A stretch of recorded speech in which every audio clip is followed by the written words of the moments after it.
Olá, seja bem-vindo ao canal Cuidando de Pessoas com Feridas e Estomias. Eu sou Isabela Gonzaga, enfermeira, estomaterapeuta, e nesse espaço a gente troca algumas informações sobre o cuidado a pessoas com feridas ou estomias.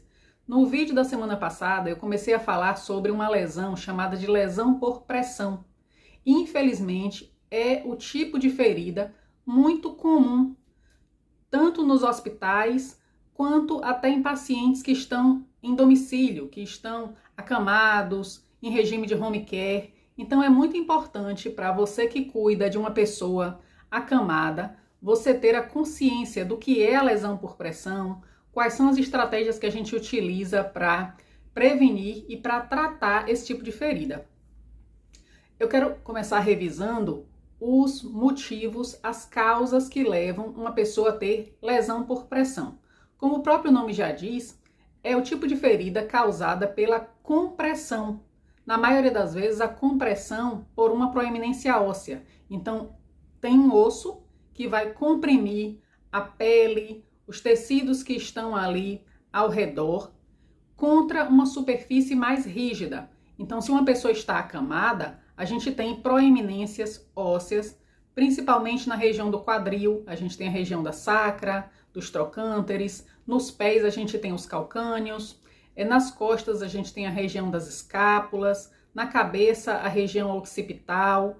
Então, se uma pessoa fica muito tempo deitada na mesma posição, esses ossos, essas proeminências, vão pressionar os tecidos que estão entre ele e a superfície do colchão, por exemplo. E essa compressão leva a um prejuízo da circulação. Esses tecidos começam a sofrer por falta de circulação, por falta de oxigenação, e eles começam a morrer. É o processo de necrose. E a lesão por pressão, ela tem estágios. A depender do comprometimento, da profundidade da lesão, a gente vai categorizar a lesão por pressão em estágio 1, 2, 3 ou 4. E a gente ainda tem mais duas categorias que eu vou falar mais adiante. A lesão por pressão no estágio 1 é a mais superficial. Ela apresenta-se como uma pele íntegra, a epiderme ainda está íntegra, mas aquela área, aquela pele vai apresentar uma vermelhidão, um eritema não branqueável, que a gente chamava de hiperemia fixa. Então, apesar da pele estar íntegra, a falta de circulação, a compressão por um longo período já produziu um prejuízo. Essa hiperemia, esse eritema, essa área avermelhada, indica que aquele tecido já começou a sofrer por falta de oxigenação. Então, o estágio 1 da lesão por pressão já é considerado uma lesão, apesar da pele ainda estar íntegra. No estágio 2, a gente já tem uma perda da epiderme. Então já é uma ferida superficial, onde você observa a exposição da derme. Então perdeu-se a epiderme e o que você vê é uma ferida com tecido vermelho, úmido, onde você já tem uma exposição da derme. Ou pode acontecer de surgir um flictema, uma bolha com conteúdo seroso. Isso é a lesão por pressão estágio 2. No estágio 3, a gente já tem um aprofundamento. Então, já tem a perda da epiderme, da derme e a ferida está no nível do subcutâneo. É uma lesão um pouco mais profunda, uma profundidade mediana, mas você já tem a exposição do tecido subcutâneo e pode aparecer tecido necrótico, já existe risco de infecção. Então, você observa que a lesão já está mais profunda. E o estágio 4 é a ferida mais profunda de todas, onde você já tem uma perda total da pele, né, comprometimento da epiderme, da derme, do subcutâneo, e a ferida já alcançou o tecido muscular e muitas vezes tem até exposição óssea. Então, é uma ferida muito profunda, com alto risco, inclusive de infecção. É uma ferida que muitas vezes coloca o paciente até em risco de vida, porque essas infecções, elas costumam ser graves, podem evoluir para uma infecção generalizada, né, uma sepse. É muito complicado, é muito grave você deixar uma lesão por pressão chegar no estágio 4.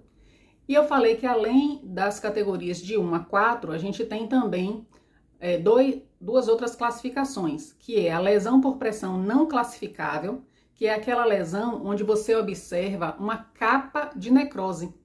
Então, essa capa escura, seca, não permite que você estabeleça, que você confirme qual é a profundidade dessa ferida.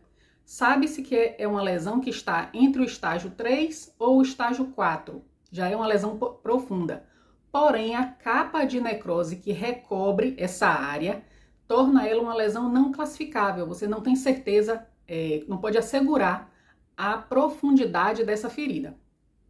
E temos também a lesão tissular profunda, que indica uma isquemia, um comprometimento profundo dos tecidos, apesar da pele muitas vezes estar íntegra. Então, é aquela área que vai se apresentar com uma coloração escura, amarronzada, arroxeada.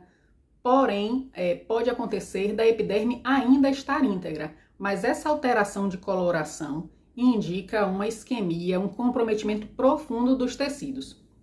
Então, essas são as categorias da lesão por pressão. Uma coisa fundamental é que a gente invista na prevenção. O que causa lesão por pressão, como o próprio nome já diz, é a compressão dos tecidos. Então, aquelas estratégias de prevenção que eu falei lá no vídeo anterior, elas sempre serão necessárias. Se você não assistiu o vídeo, eu já recomendo que você assista. Eu vou deixar o link aqui embaixo. E no caso do tratamento, depende muito do estágio. Como eu descrevi, cada estágio da lesão por pressão, você vai ter uma profundidade, um tecido que foi afetado. Então, o tipo de tecnologia, o tipo de curativo que você vai utilizar para tratar essa ferida, depende do estágio. Então, no caso de uma lesão por pressão estágio 2, onde você só perdeu ali a epiderme, você tem uma derme que está com um tecido limpo, um tecido de granulação, sem sinal nenhum de infecção, é possível você tratar essa lesão por pressão estágio 2 com tecnologias mais simples. Uma malha não aderente pode dar conta de cicatrizar esse tipo de lesão em poucos dias.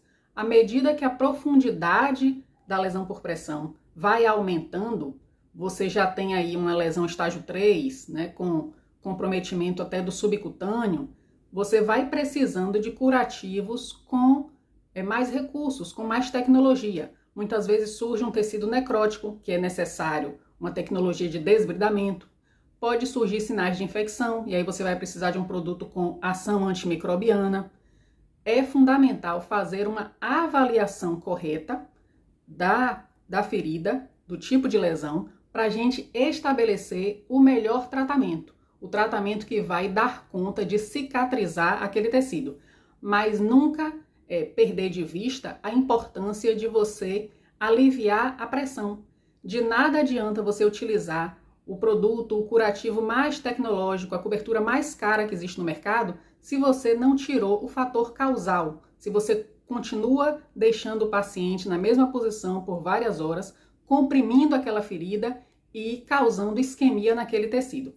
E se você quer saber mais sobre feridas, curativos, tratamento de pacientes com lesão, eu vou deixar aqui embaixo na descrição o link do meu curso online e já convido você a conhecê-lo. Bom, hoje eu vou ficando por aqui, um abraço e até o próximo vídeo.